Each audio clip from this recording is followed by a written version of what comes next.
ഓം ശ്രീ ഗുരുഭ്യോ നമഃ. ഹരിഹി ഓം.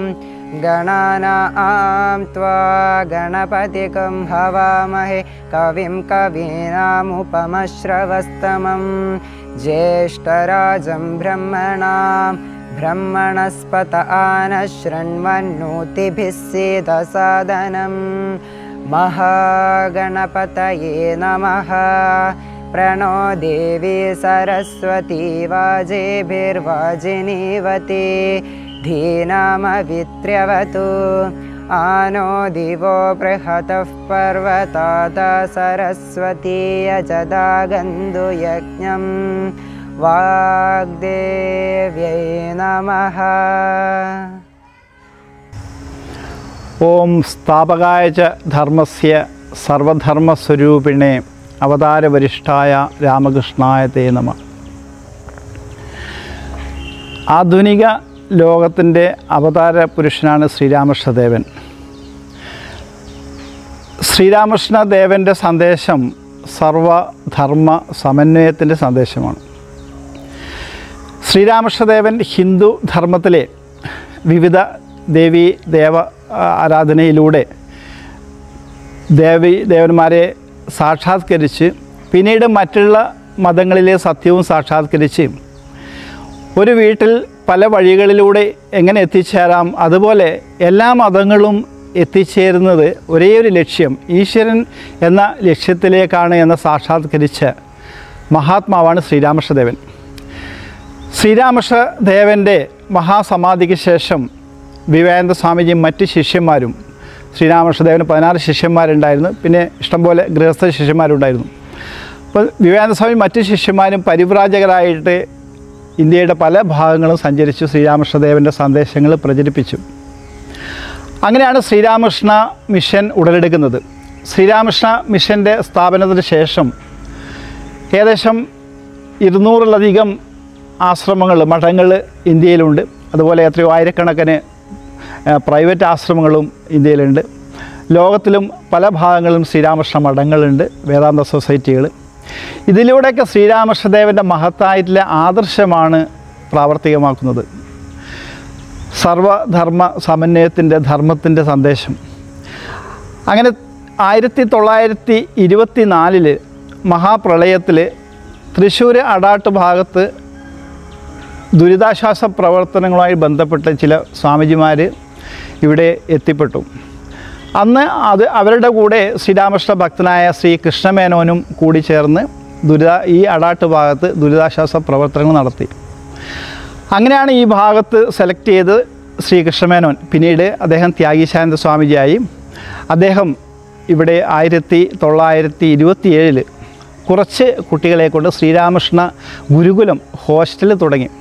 ശ്രീരാമകൃഷ്ണ ഗുരുകുലത്തിൻ്റെ ഭാഗമായിട്ട് സ്കൂളും, അങ്ങനെ പിന്നീട് ഒരു പ്രൈമറി സ്കൂൾ ഇവിടുന്ന് വാങ്ങി, പിന്നീട് ക്ഷേത്രവും പണിതു.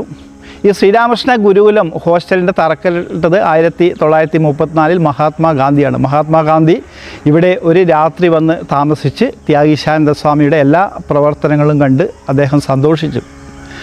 പിന്നീട് ശ്രീരാമകൃഷ്ണ ഗുരുകുലം സ്കൂള് വളർന്ന് 1 തൊട്ട് ഇപ്പോൾ 12 വരെയുള്ള ക്ലാസ്സുകളിൽ ഇവിടെ സ്കൂൾ പ്രവർത്തിക്കുന്നു. 1500-ലധികം കുട്ടികളുണ്ട്. ഇവിടെ തന്നെ ഹോസ്റ്റലിൽ 10-50ഓളം കുട്ടികളുണ്ട്. അപ്പോൾ ശ്രീരാമകൃഷ്ണ ഗുരുകുലത്തിൻ്റെ ലക്ഷ്യം തന്നെ വിവേകാനന്ദ സ്വാമിജി പറയുന്ന പോലെ വിദ്യാഭ്യാസത്തിൻ്റെ ലക്ഷ്യം പൂർണ്ണതയുടെ ആവിഷ്കാരമാണെന്നാണ് വിവേകാനന്ദ സ്വാമിജി പറയുന്നത്. നമ്മുടെ ഉള്ളിലാണ്, ഉപനിഷത്തുകളൊക്കെ പറയുന്നത് നമ്മുടെ ഉള്ളിലാണ് പൂർണ്ണത കുടികൊള്ളുന്നത്. മനുഷ്യൻ മതങ്ങൾക്കും ജാതിക്കും അതീതമായിട്ട് എല്ലാ ജീവജാലങ്ങളിലും കുടികൊള്ളുന്ന ഒരേ ഒരു ഈശ്വരനെ കുറിച്ചാണ് ശ്രീരാമകൃഷ്ണദേവനും വിവേകാനന്ദ സ്വാമിജിയും പറയുന്നത്. അപ്പോൾ ശ്രീരാമകൃഷ്ണ ഗുരുകുലത്തിൽ എല്ലാ ജാതിക്കാരായ എല്ലാ മതക്കാരായ കുട്ടികളും പഠിക്കുന്നുണ്ട്. ഇവർക്ക് വേണ്ട നല്ല പരിശീലനങ്ങളാണ് ശ്രീരാമകൃഷ്ണ ഗുരുകുലത്തിലൂടെ നമ്മൾ നൽകുന്നത്. അവർക്ക് വേണ്ട ദിവസം 2 നേരം പ്രാർത്ഥനകളും അതുപോലെ കായിക പരിശീലനങ്ങളും വേണ്ട രീതിയിൽ നമ്മൾ നടക്കുന്നത്. അപ്പോൾ ഒരു മനുഷ്യൻ അവൻ പൂർണ്ണ വ്യക്തിയായി തീരേണ്ട എല്ലാ പരിശീലനവും ശ്രീരാമകൃഷ്ണ ഗുരുകുലത്തിലൂടെ നടത്തുന്നുണ്ട്. മനുഷ്യൻ്റെ വ്യക്തിത്വമാണ് പ്രധാനം. മനുഷ്യൻ നല്ല വ്യക്തിയായി തീരുക. എല്ലാ മഹാത്മാക്കളും ആഗ്രഹിക്കുന്നത് മനുഷ്യൻ നല്ല വ്യക്തിയായി തീർന്ന് സമൂഹത്തിന് നല്ല മാന്യ വ്യക്തിയായി തീരുക. അപ്പം നമ്മൾ നല്ല വ്യക്തികളായി തീരണമെങ്കിൽ നമ്മുടെ ജീവിതം അടുക്കും ചിട്ടയും ഉണ്ടായിരിക്കണം. അതാണ് ശ്രീരാമകൃഷ്ണ ഗുരുകുലത്തിലൂടെ നൽകുന്നത്. മനുഷ്യൻ്റെ ഉള്ളിലാണ് ഈശ്വരൻ ഏറ്റവും കൂടുതൽ പ്രകാശിക്കുന്നത് എന്നാണ് ശ്രീരാമകൃഷ്ണദേവൻ്റെ ആദർശം. വിവേകാനന്ദ സ്വാമിജിയും പറയുന്നത് കർമ്മ ഭക്തി ജ്ഞാനത്തിലൂടെ മനുഷ്യൻ്റെ ഉള്ളിലുള്ള ദിവ്യതയെ സാക്ഷാത്കരിക്കുക. ആ ആത്മാവ് ഉപനിഷത്ത് പറയുന്ന പോലെ ആ അനന്തമായിട്ടുള്ള ആത്മാവ് നമ്മുടെ ഉള്ളിൽ കുടികൊള്ളുന്നു. ആ ആത്മാവിനെ നമ്മൾ അറിയുന്നില്ല.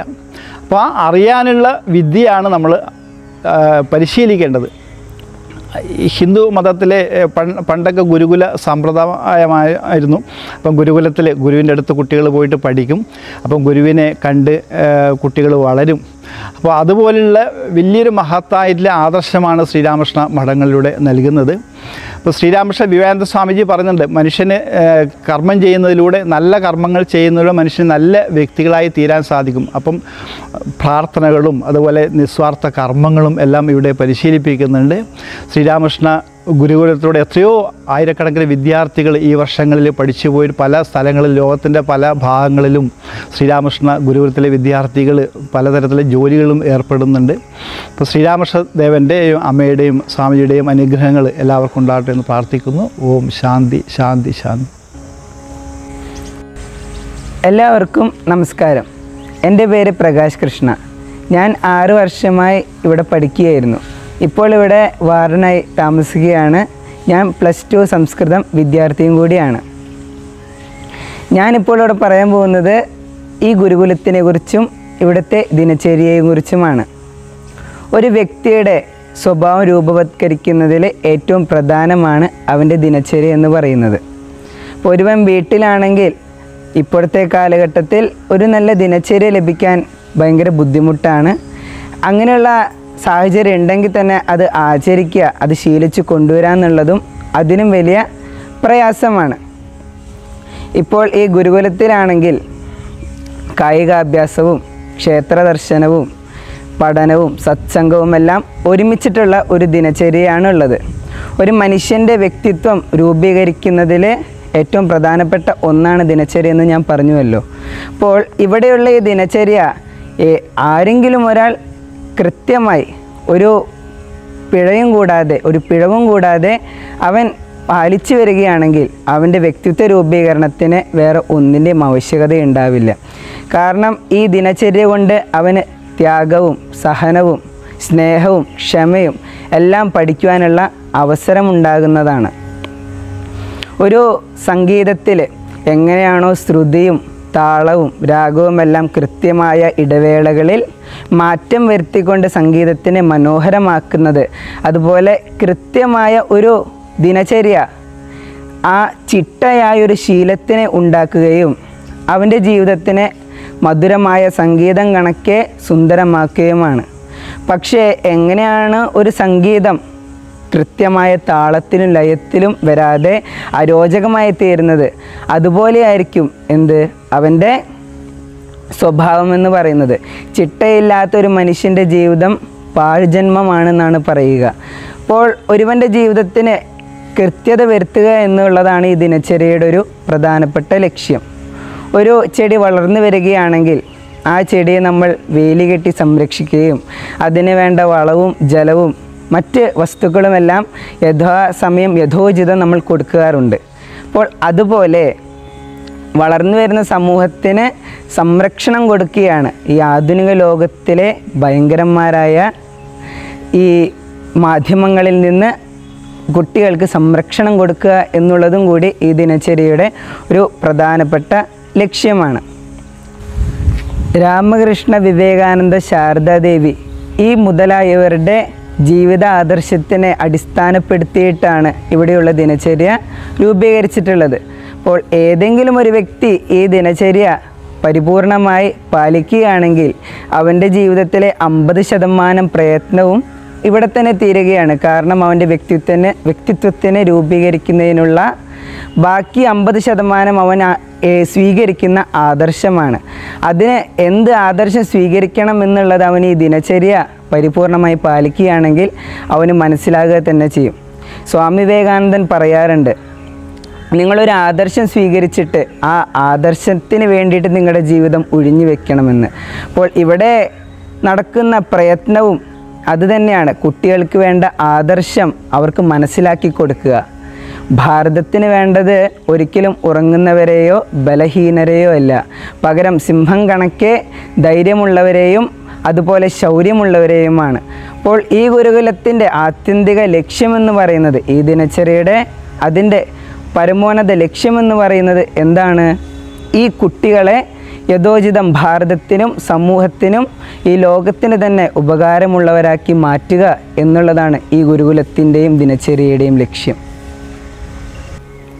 ഭാരതീയ സംസ്കാരത്തിൽ നേരത്തെ ഉറങ്ങുകയും അതിരാവിലെ ബ്രാഹ്മമുഹൂർത്തത്തിൽ ഉണരുകയും ചെയ്യുക എന്നുള്ളത് ഒരു പ്രധാന ഘടകമാണ്. അതുപ്രകാരം ഇവിടുത്തെ ദിനചര്യയിലും പുലർച്ചെ 5 മണിക്കാണ് വിദ്യാർത്ഥികളെ ഉണർത്തുന്നത്. എഴുന്നേറ്റതിന് ശേഷം പഠിക്കുവാനുള്ള സമയമാണ്. പുലർച്ചെ 4 മണി മുതൽ 6 മണി വരെയുള്ള സമയത്തെ സരസ്വതി യാമം എന്നാണ് വിളിക്കുക. ആ സമയത്ത് പഠിക്കുന്നത് എന്തു തന്നെയായാലും അത് ബുദ്ധിയിൽ ഉറച്ചു നിൽക്കുന്നതായിരിക്കും. അതുകൊണ്ട് ഇവിടുത്തെ ദിനചര്യയിലും ഈ സരസ്വതി യാമത്തിൽ അവർക്ക് പഠിക്കാൻ അവസരമുണ്ടാക്കിയിട്ടുണ്ട്. ഭാരതീയ ജീവിതചര്യയിൽ ഒഴിച്ചുകൂട്ടാൻ പറ്റാത്ത 2 കാര്യങ്ങളാണ് ഈശ്വരനും ക്ഷേത്രവും. അതുകൊണ്ട് തന്നെ ഇവിടുത്തെ ഈ ദിനചര്യയിലും 2 നേരവും രാമകൃഷ്ണ ക്ഷേത്ര ദർശനം സാധ്യമാകുന്നുണ്ട്. ഇതിനാൽ ഉദ്ദേശിക്കുന്നത് എന്താണെന്ന് വിചാരിച്ചാൽ അവർക്ക് ക്ഷേത്രത്തിൻ്റെയും ഈശ്വരാരാധനയുടെയും പ്രാധാന്യം എന്താണെന്ന് മനസ്സിലാക്കി കൊടുക്കുന്നതിന് വേണ്ടിയിട്ടാണ്. ഇവിടെ അവർക്ക് ഈ ക്ഷേത്രത്തിൽ ഭജനയ്ക്കും ഈശ്വരാരാധനയ്ക്കും അവസരവും ഉണ്ടാക്കിയിട്ടുണ്ട്.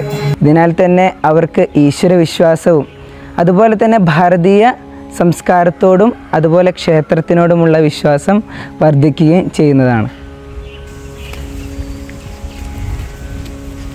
കരുത്താണ് നമുക്ക് വേണ്ടത്. അതുകൊണ്ട് നിങ്ങളിൽ തന്നെ വിശ്വസിക്കുക. സിരകൾക്ക് കരുത്തിയേറ്റുക. ഇരുമ്പിൻ മാംസപേശികളും ഉരുക്കിൻ സിരാതന്തുക്കളുമാണ് നമുക്ക് വേണ്ടത്. മേൽ പറഞ്ഞത് സ്വാമി വിവേകാനന്ദൻ്റെ ഒരു മഹത്വചനമാണ്. സ്വാമി വിവേകാനന്ദൻ്റെ ഒരു പ്രധാന ആഗ്രഹമായിരുന്നു ഭാരതത്തിലെ എല്ലാ യുവാക്കളും കരുത്തുറ്റവരായി തീരുക എന്നുള്ളത്. അദ്ദേഹത്തിൻ്റെ ആ ആഗ്രഹപ്രകാരവും അദ്ദേഹമാകുന്ന ആദർശപ്രകാരവും ഇവിടെ കുട്ടികൾക്ക് ശാരീരിക വ്യായാമം ചെയ്യുവാനുള്ള അവസരവും ലഭിക്കുന്നുണ്ട്. ഭാരതീയ സംസ്കാരത്തിൽ എപ്പോഴും ഭക്ഷണം ഈശ്വരന് അർപ്പിച്ചതിന് ശേഷമേ കഴിക്കുവാറുള്ളൂ. അതുപോലെ ഇവിടെയും വിദ്യാർത്ഥികൾ പ്രാർത്ഥനയ്ക്ക് ശേഷം മാത്രമേ ഭക്ഷണം കഴിക്കാറുള്ളൂ.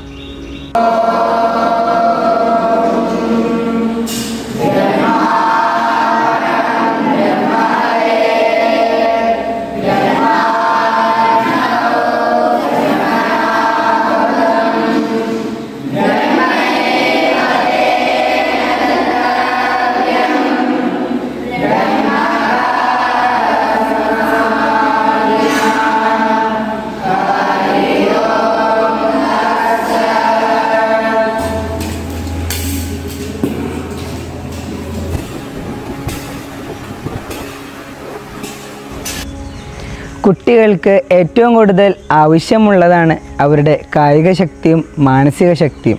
ഇത് രണ്ടും വർദ്ധിപ്പിക്കുവാൻ ഇവിടുത്തെ കളികൾ അവരെ സഹായിക്കുന്നുണ്ട്.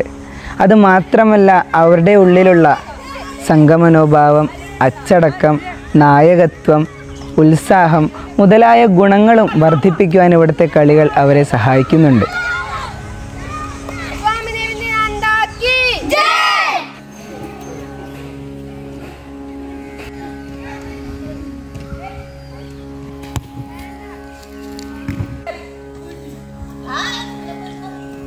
അതുപോലെ തന്നെ ഭാരതത്തിൻ്റെ സംസ്കാരത്തെക്കുറിച്ചും ഭാരതത്തിൻ്റെ ഇതിഹാസങ്ങളായ രാമായണവും മഹാഭാരതവും ഭഗവത്ഗീത മുതലായ ഗ്രന്ഥങ്ങളും ഇവിടെ പഠിപ്പിക്കുന്നു.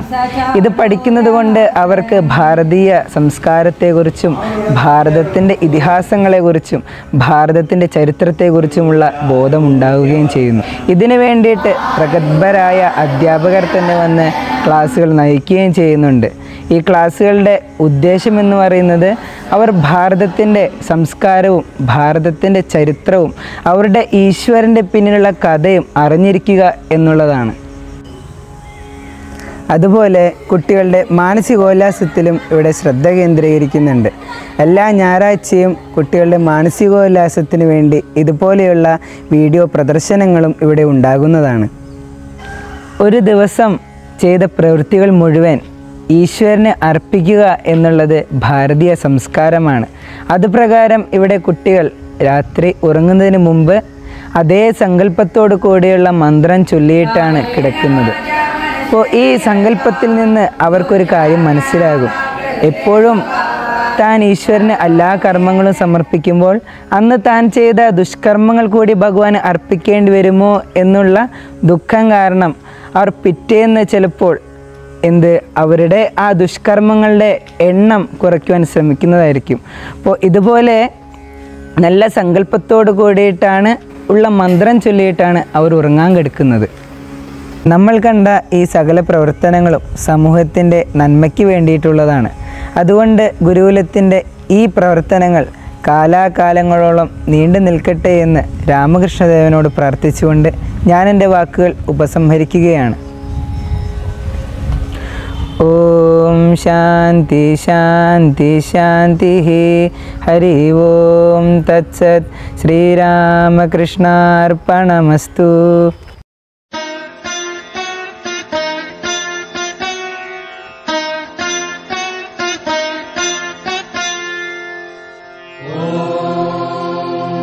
സർവേ ഭവന്തു സുഖിനഃ സർവേ സന്തു നിരാമയാഃ സർവേ ഭദ്രാണി പശ്യന്തു മാ കശ്ചിത് ദുഃഖഭാഗ്